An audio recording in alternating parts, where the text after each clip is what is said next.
Nabi SAW memang perintahin kita untuk menghias suara kita pada saat membaca Al-Quran. Tapi bukan berarti kita bisa menghias bacaan semau hati kita. Kayak kita mau dibikin melo atau gimana semau hati kita. Ada tuntunannya juga yang benar. Karena ada beberapa irama, ada beberapa hiasan yang mana itu malah aslinya dilarang para ulama qiraah dan tidak sesuai sama apa yang diajarkan Nabi SAW. Ini irama loh ya. Kita nggak ngebahas masalah makhraj, masalah tajwid irama. Makanya jangan bilang, lah kan bang yang penting panjang pendeknya sesuai, makhrajnya sesuai. No, tuntunan bacaan Nabi SAW nggak berhenti sampai ke makhraj sama tajwid. Sampai ke irama-iramanya juga kita harus ikuti tuntunannya. Insya Allah kita bakal bahas tentang 9 aib pada saat membaca Al-Quran yang dibahas oleh Al-Imam Ibnul Jazari rahimahullah ta'ala dalam kitabnya An-Nashr fil Qira'atil Ashr. Let's go! Langsung ke aib nomor 1 pada saat membaca Al-Quran. Tamdhighul lisan. Tamdhighul lisan artinya membaca Al-Quran seolah-olah dalam mulutnya itu ada gumpalan atau kunyahan makanan, sehingga bacaan Qur'annya jadi nggak jelas. Biasanya tamdhighul lisan ini terjadi pada saat orang ngebaca Al-Quran dengan tempo hadr atau tempo yang lebih cepat dari tartil. Nih gue bakal contohin Al-Fatihah yang mana pas dibaca itu dipraktekin dalamnya tamdhighul lisan. Yang ini salah. Bismillahirrahmanirrahim. Alhamdulillahirabbil alamin arrahmanirrahim maliki yaumiddin iyyaka na'budu wa iyyaka nasta'in ihdinas siratal mustaqim. Nah, di sini kan kita bingung tuh. Nih yang tarkik mana, yang tafkhim mana, yang ada tasydid mana, yang dengung mana. Makanya baca dengan tempo hadr atau tempo yang lebih cepat boleh, tapi harus sesuai juga sama hukum-hukumnya. Makhrajnya semuanya panjang pendeknya harus sesuai. Setiap huruf kita berikan haknya. Alhamdulillahi rabbil alamin arrahmanir rahim maliki yaumiddin iyyaka na'budu wa iyyaka nasta'in. Cepat boleh, tapi hukum jangan sampai ketinggalan. Langsung ke aib nomor 2, wala bitaqa'iril fami. Artinya membaca Al-Quran, mengeluarkan huruf-huruf Al-Quran dari suara pangkal leher atau leher yang paling dalam, paling bawah. Sehingga bacaan Qurannya menyerupai suara-suara Arab Badui pada saat berbicara. Contohnya gimana? Contohnya gini. Bismillahirrahmanirrahim. Alhamdulillahirabbil alamin. Arrahmanirrahim. Maliki yaumiddin. Nah, kayak gitu contohnya. Alhamdulillah, kita tinggal di Indonesia yang mana bangsa kita nggak ada sama sekali logat yang mana ngebaca Al-Quran kayak orang-orang Badui pas berbicara. Langsung kita ke aib nomor 3, yaitu ta'wijul faqih. Apa sih ta'wijul faqih? Diambil dari kata iwaj. Iwaj itu artinya bengkok atau miring atau memalingkan dari jalan yang lurus. Kalau misalnya al-faq artinya rahang. Jadi apa artinya ta'wijul faqih? Mengeluarkan huruf dari makhrajnya dengan cara memiringkannya atau mengimalahkannya. Biasanya terjadi pada 2 kondisi. Yang pertama, pada saat membaca harokat kasroh. Yang kedua, pada waqaf ayat, waqaf berhenti. Dan huruf kedua terakhirnya itu, ya huruf sebelum huruf yang terakhir itu ya yang sukun, ya yang mati. Gimana sih maksudnya memiringkan bacaan? Contoh ya, oke contoh dari kondisi yang pertama yaitu pada saat harokatnya kasroh. Ulaika yu'minuna bih. Harusnya kan ulaika yu'minuna bih. Bih, kasrohnya jelas i, bukan dimiringkan jadi e. Habis itu contohnya pas di waqaf yang sebelumnya ada ya mati. Contohnya Alhamdulillahi rabbil alamin. Min. Ini biasanya kejadian kalau orang lagi pada ngaji bareng-bareng, lagi semangat di sekolah atau misalnya di sekumpulan orang lagi pengajian, lagi apa disuruh ngaji bareng-bareng. Nah, entar kan biasanya orang pada pengen berisik-berisik tuh ya. Jadinya Alhamdulillahirabbil alamin. Jadi contoh bacaan yang seperti ini tidak dibenarkan sama sekali. Al-Imam Ibrahim Ali As-Samanudi mewanti-wanti para pembaca Al-Quran agar nggak ngebaca Quran tuh kayak gini gitu loh, pas lagi ngebaca kasroh. Pada baitnya yang indah. Kayak gini baitnya. Waqsir ila dhahiki wal maksuri. Jadi gini penjelasannya ya dari bait ini. Wahai para pembaca Al-Quran, hati-hati kalau ketemu dengan harokat kasroh. Jangan sampai kalian baca dengan mengimalahkannya atau memiringkannya. Kalian baca dengan meringis seperti orang yang tersenyum. Tersenyum di sini bukan berarti kayak gini ya. Alamin, min. Ini salah karena kasroh itu dibaca dengan menjatuhkan rahang. Min. Jadi senyum di sini bukan berarti senyum menggerakkan pojok bibir. Kesalahan kita juga pada saat harokat kasroh, kita ngebaca apapun yang harokatnya kasroh dengan menggerakkan pojok bibir nih. Makanya kalian ngaca kalau kalian baca kasroh, pojok bibirnya ikut gerak berarti kasroh kalian masih salah. Alhamdulillahirabbil alamin. Bukan kayak gini, tapi min. Yang sahih itu membaca kasroh itu maksudnya senyum bukan kayak gini, tapi sambil dijatuhkan rahangnya. Apa dalilnya kalau misalnya kita baca kasroh itu jatuhin rahang? I, bukan I. Jadi pada saat Al-Quran itu pengen dikasih harokat, jadi Al-Quran kan zaman dulu kan cuman hurufnya tuh kayak cuman gigi-gigi aja ya, nggak ada titiknya, apalagi harokatnya belum ada. Dahulu Abul Aswad Ad-Du'ali mengumpulkan di setiap kabilah satu orang, ya, satu orang setiap kabilah untuk diseleksi siapa yang paling ahli untuk mengharokatin Al-Quran, sampai akhirnya dipilih satu orang. Nah, pas sudah kepilih satu orang, Abul Aswad Ad-Du'ali kayak gimana perintahnya? Kalau kamu melihat mulutku terbuka, maka gambarkan fathah, ya, garis di atas. Kalau kamu lihat rahangku jatuh, maka gambarkan kasroh i. Abul Aswad Ad-Du'ali enggak memerintahkan untuk kalau kamu lihat bibirku tersenyum, maksudnya bibirku bergerak pinggirnya, maka tulis kasroh, enggak. Tapi apa perintahnya? Kalau kau melihat rahangku jatuh, rahang bawah, i, maka gambarkan kasroh. Nah, langsung kita ke ayat nomor 4. Ayat nomor 4 ini ayat paling laris pada saat baca Quran, entah kita, entah murotal-murotal yang sering kita dengar, ya. Ayat nomor 4 yaitu namanya tar'idus sauti, membaca Al-Quran, mengeluarkan huruf-huruf Al-Quran dengan cara sambil dibaca dia itu mengeluarkan getaran atau baca sambil bergemuruh, ya, bergetar. Nah, getaran di sini tar'idus sauti tentunya bukan getaran yang ada sebab dia jadi getar, tapi karena getarannya kita buat-buat, ya. Contohnya gimana? Alhamdulillahi Rabbil Alamin. Gue yang bikin tuh suaranya. Digitu-gituin sampai suaranya jadi ada seolah-olah ada efek-efek kerennya lah gitu. Atau paling jelas kalau misalnya ayatnya panjang ya.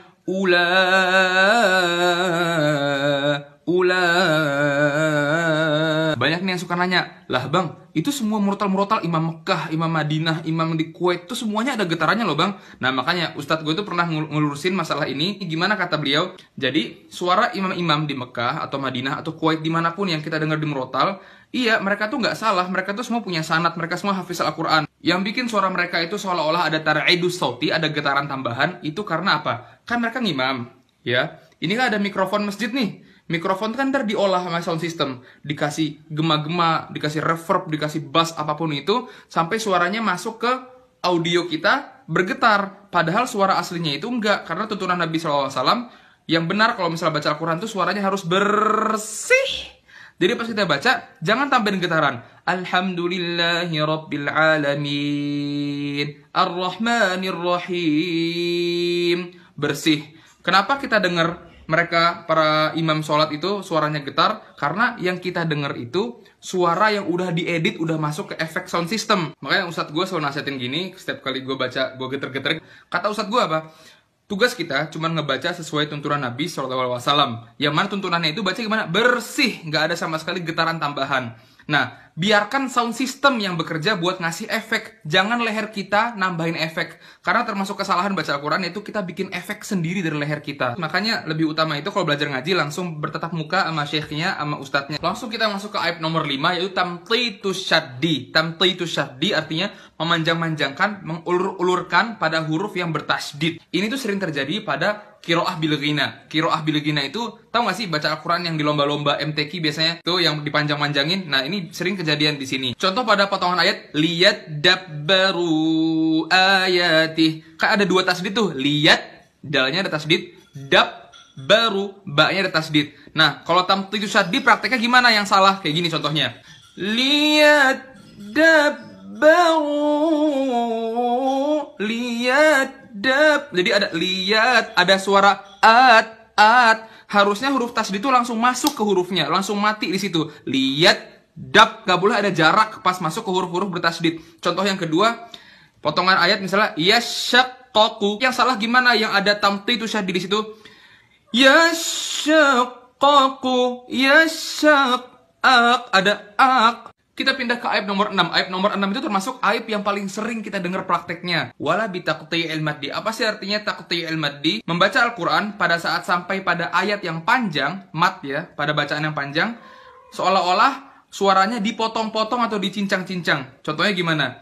Di Al-Fatihah ayat terakhir, waladhdallin. Seolah-olah ada do, re, mi, fa, so. Atau misalnya jadi ada ha kayak gitu suaranya, kayak ada tangga-tangga yang jelas banget bedanya. Contohnya lagi wajah, kan ada banyak tangga ya, wajah kayak gitu-gitu. Itu termasuk bacaan yang jangan kita contoh. Makanya kalau misalnya baca ayat-ayat yang panjang ya, kita hiasnya ya udah kita bersih aja. Wajah ula. Langsung kita ke ayat nomor 7 yaitu tatloninul gunnat. Tatloninul gunnat artinya memanjang-manjangkan. Sama kayak tadi yang tamtitu syaddi ya. Bedanya apa? Ini memanjang-manjangkannya pada huruf gunnah. Mim sama nun yang bertasydid dipanjang-panjangin. Ini sering banget juga terjadi kapan? Pada qiraah bil gina. Bacaan yang lomba-lomba MTQ gitu, yang dipanjang-panjangin. Contohnya gimana? An-Naba ayat 1. Amma yatasalun.